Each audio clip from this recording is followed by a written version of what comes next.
for me, I think to stay organized and on top of things, I am a list person. So I have a system where I have a physical planner. I'm the type of person that likes to physically cross something off. Right. So I have a great planner that has not only kind of like your days of the week, but it has things like your priorities, a weekly review, what you're grateful for. Craig Veroni here with Real Broker. In this video series, I get to sit down with some of the most incredible agents around Vancouver and find out what they're doing in their business to crush it in 2023. Today, I have the absolute pleasure of sitting down with Miss Emily Van Elk of Oakland Realty. Thank you so much for joining us today, my Emily. Pleasure. Thanks for having me. Oh, it's absolute pleasure. Emily's been in this business for 10 years, started in working for developers, and just in the last couple of years has been on her own as an agent. Well, not on her own, she's part of a team, and does incredibly well. She is in the top 50 or 60 agents on Property Spark in social media. And she's going to tell us all about how she does it. So I ask everybody this question: do you remember your first year in real estate? Now, you have an interesting answer, I'm thinking, because your first year was working with a developer, but then your first year actually in real estate was just a couple of years ago. So it should be fairly fresh in your mind. Yep, been in the industry for about 10 years, but started a different path than most agents, just going right into resale. So yeah, started working for real estate developers, started at their head offices actually. Yeah. So working in sales operations, market analysis, and then moved into the sales centers and sales. So sales coordinator, sales rep, working at many different projects all over Greater Vancouver. Selling anything from pre-sales to moving ready new homes, so condos, townhomes, single family homes. So that foundation was excellent for me to get into resale because that was always my end goal. And so so a couple years ago, I finally made the transition, went to resale real estate, and this was during the height of COVID. So of course, it was a really busy, crazy year. So obviously I had to learn things and pick things up really quickly as I was transitioning, starting my business, but then also busy with my business. And so it was really crazy, kind of like a sink or swim type of situation, right? What would you say you do really well? Because obviously you're doing a bunch of things really, really well and right. Well, I guess from my experience, this business is a relationship business. So I feel for myself, I'm able to connect really well with people. And in that is kind of be able to read your clients and what their needs are. And so I find people tend to get comfortable really quick around me. And I'm also a very empathetic and patient person. So just even reading and tailoring my client's experience. For example, if I have a client that's really analytical, then I know then I need to give them a lot of data, a lot of statistics, go over the numbers with them, and with that, it takes away a lot of stress and they're at ease and comfortable. And I think people really appreciate that. And then also, I think at the end of the day, when it comes to realtors and real estate, we all kind of have the same job, but it's whether your clients, trust you, if you're likable, if you have the expertise and you have the willingness to kind of put yourself out there to fight for your clients, see them as family and look out for their interests. How would you say you get most of your clients? So obviously being a newer agent, the sphere of influence is really big for me. So, and then just referrals. I mean, that's the bread and butter of most every agent, right? So just do the job well and things just keep rolling, right? Keep them happy and things just kind of continue on. Tell me how you're utilizing social media at the moment to leverage your business.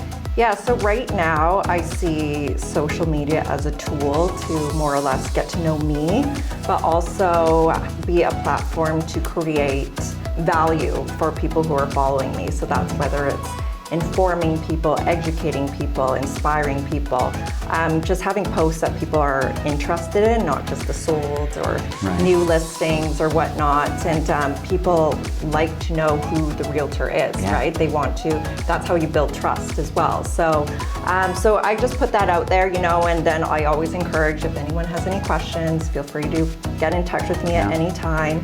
But at this point, obviously want to expand on that a little bit more, doing things like this, more video-based stuff and collaborations. So but so far it's been good. Apparently I'm, grateful for being on these lists. So obviously something's working at this point. Every single one of the top agents I've interviewed has a routine that they stick to. They like structure and organization, systems. Do you have a routine that you follow? Yeah, so I think any realtor can attest that every day can be different and hectic and all over the place. But I think, what I've seen time and time again is a lot of entrepreneurs, et cetera. Like if you have a good morning routine, I think that's probably going to set you up for the day. What's your morning routine? So my morning routine would probably be, well, the first thing I do is I get up and I go for a walk with my dog. And I think for me, this is really important because you're getting outside, you're getting fresh air, you're getting the body moving, you're getting some vitamin D when it is sunny in Vancouver. But it's just kind of, it gives me a little bit of mindfulness. I'm not sitting there on my phone, I'm walking with my dog. And so I think it just clears my mind, sets the day up nicely, sets the energy. And so that's really important for me. If I don't go on that morning walk in the morning, I feel a major difference. Right.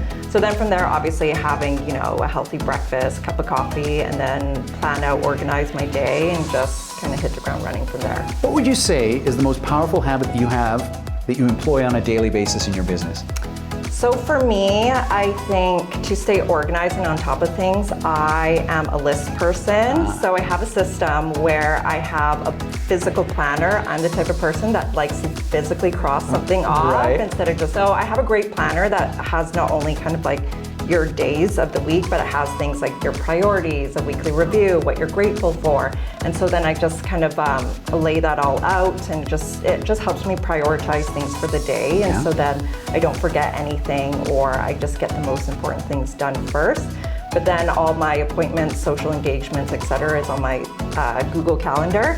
And so a lot of people want something all in one, but this is a system that works for me, and it just kind of gets me kind of all in line with everything that I need. I love it. Share with the audience the name of this planner. It sounds cool. I actually got it on Amazon. I don't really know what the company is called, but I do have a link on my Instagram that links to my Amazon page where you can find it. So if anyone's interested, just get in touch with me. What are your predictions for the real estate market in Vancouver through 2023? It has been such an interesting year, hasn't it? Yeah. And seeing where things have gone.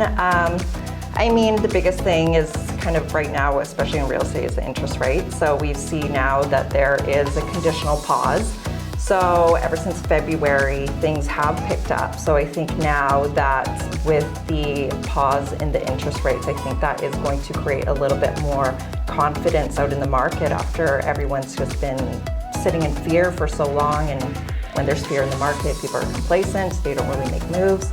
So I think now we've already been seeing multiple offers, and I think that might get a little bit crazier now again. And then there's also the point of immigration. Like there's an active plan for, I think, 1.5 million immigrants coming to Canada in the next 3 years. So I think there will be a lot of pressure because already there's no inventory. So, and then we have to house these people. So I think it's going to be, slower still than what we're typically used to up until probably into 2024. But I think there's going to be a busy spring. What would you say is your focus personally for your business through the rest of 2023, or even as a team? What would your focus be? Yeah, I think for myself, I do want to work on my marketing strategy a bit more. So doing more video-based content, more collaborations like we're doing, and also focus a little bit more on the community as a whole too. Love that. But yeah, so definitely want to hone in a little bit more on that because social media and all these other digital tech things that you can do now in real estate, it really, it's the progressive way to kind of build your business, right? So definitely want to dabble in a few other things. Is there someone or multiple people in this industry that you admire, look up to and admire? There are so many people I admire, and there's so many people that are just killing it in the industry. But I think if I have to do any shout outs here, it has to be Andrew Wan, who actually is part of my team as well. He is just such a nice person, and he just knows his stuff. He's just built a business that's fully referral based. He does absolutely no marketing. Wow. We make fun of him all the time. And so you have a great business, and you know, like when people just keep referring you and you don't have to do pretty much anything else. and then he's just the director of business development for our brokerage Oakland as well. So that, on top of being a top agent in Greater Vancouver and just getting that all done, it's just really admirable. And so I'm really grateful that when I was transitioning, he took me under his wing and just always available to answer my questions when I needed. But he's just killing it, and I'm very grateful for being able to work with him. Emily, this has been fantastic. Thanks for inviting us into Oakland headquarters here at 16th and Oak. And thank you for providing all this value to the agents out there. Yeah, no worries. Thanks for having me. It was a pleasure. Lovely.